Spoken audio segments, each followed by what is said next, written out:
Dito sa mundo, ito talaga yung totoo, yung realidad na dapat alam mo at ng lahat ng tao. Naparito kang hubad, aalis kang nakahubad. Dumating kang nangihina, lilisan kang mahina. Iniluwal kang walang salapi at mga bagay, maglalaho kang walang salapi at mga bagay.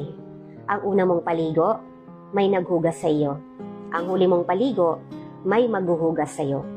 Ito ang buhay, kaya bakit labis ang mali siya, ang inggit, ang pagkamuhi, ang galit at pagkamakasarili.